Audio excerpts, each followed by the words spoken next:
The Conservatives have not won a comfortable majority since 1987. To attend the party's conference was to be reminded of why. After nearly a decade in power, the Tories are politically and intellectually exhausted, and they don't know what to do about it. The vapid, one-word slogan, opportunity, greeted visitors to the conference center. Opportunity for what? For who? We were never told. When Tory MP Ben Bradley, the party's former vice-chair, was asked at an IPPR fringe event what policy announcements had stood out, he replied with admirable honesty, none. There were often comically few Tory members in the hall to hear the policy measures that were unveiled. The party has just 124,000 subs pairs to Labour's 540,000. On the fringe, by contrast, activists queued for hours to watch Europhobic darlings Boris Johnson and Jacob Rees-Mogg inveigh against Theresa May and the C-word, checkers. But they did so without having the decency to offer a workable alternative. The conference did not collapse into open warfare, as some had predicted. May's rejection of the EU's bullying at Salzburg won her a reprieve, but the battle has merely been deferred, rather than avoided. The Prime Minister was careful not to rule out further concessions to Brussels, and they are inevitable if the calamity of no deal is to be avoided. MPs have vowed not to let May near another general election campaign, and few expect her to last long beyond next spring, if that. In the meantime, an ugly contest, the word beauty is hardly appropriate, has begun to succeed her. Jeremy Hunt, originally a Cameroon Remainer, shamelessly pandered to the party's grassroots by likening the EU to a Soviet prison. Brussels has never denied Britain the right to leave. Indeed, the ability to do so was explicitly included in the Lisbon Treaty, Article 50. It has simply pointed out that there are consequences to doing so. The Conservatives, who in their more reflective moments acknowledged the need to win over Remainers, made no attempt to do so this week. For young people, we are the Brexit party, Universities Minister Sam Gyimah lamented when I interviewed him. He likened his party to a jammed radio signal. When Brexit inevitably disappoints, expectations having been carelessly inflated, voters will be handed an invitation to change the station. The Brexit pyrotechnics, however, masked deeper divisions over austerity and the future of capitalism. The 2017 election, which cost the Conservatives their first majority in 23 years, demonstrated the public's discontent with spending cuts and a broken economic model. Ben Bradley MP helpfully revealed that he still had to insist to voters that his party did not hate the poor. In 2012 he suggested that a vast sea of unemployed wasters should be sterilized.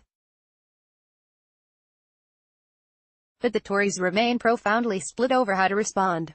Some, such as the Chief Secretary to the Treasury, Liz Truss, champion turbo-Thatcherism, continued austerity, tax cuts and deregulation. Others, such as Scottish Conservative leader Ruth Davidson and backbencher Nick Boles, advocate a one-nation approach, more generous public spending and a more inclusive, paternalistic capitalism, drawing inspiration from trust-busting U.S. President Theodore Roosevelt. Rather than resolving such divisions, the party's conference simply intensified them. Absorbed by the task of Brexit, and permanently discredited by the 2017 election, May lacks the authority to settle the Tories' contradictions. Austerity has been moderated, the NHS has been promised £20 billion more by 2023-24, an increase of 3.4% a year, and the public sector pay cap has been lifted. But in his conference speech, the Chancellor, Philip Hammond, a dry Thatcherite who May once hoped to sack, signalled that spending cuts would endure elsewhere.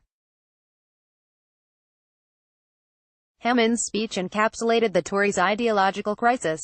He acknowledged that too many people feel that they have lost control, that they are working for the system but the system isn't working for them, and that Labour's questions deserve a response.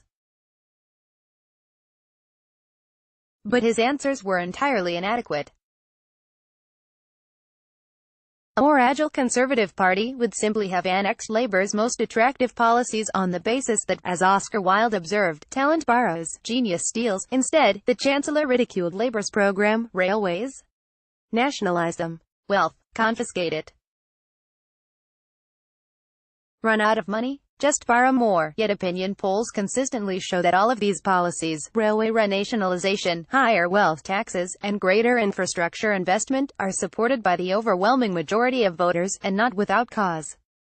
Britain's railways have become a national shame, wealth inequality has surged since the 1980s, and the UK invests less than any other G7 country. Labour are setting the framework at the moment, they are setting the rules of the game, Tory MP Ben Bradley admitted. The defining problem of the May era, the gap between analysis and prescription, endures, but this week, the Tories had no greater ambition than to just manage to borrow May's description of the overworked and underpaid. Worse, however, there was little sign that any alternative leader could do more, and the next Prime Minister, recall, will be chosen by an ever more right-wing membership. Labour, to be sure, faces its own formidable challenges. It must navigate Brexit, which divides its voters and MPs. And as the Corbynites are well aware, a new centrist party, or another force, need only depress Labour's support by a few points to block their route to power. But consolation is at hand. The Tories show every sign of being prepared to lose the next election, even if Labour does not win it. William Hague, the former Conservative leader, once likened the Eurozone to a burning building with no exit. The problem for the Tories is how well that description increasingly fits them.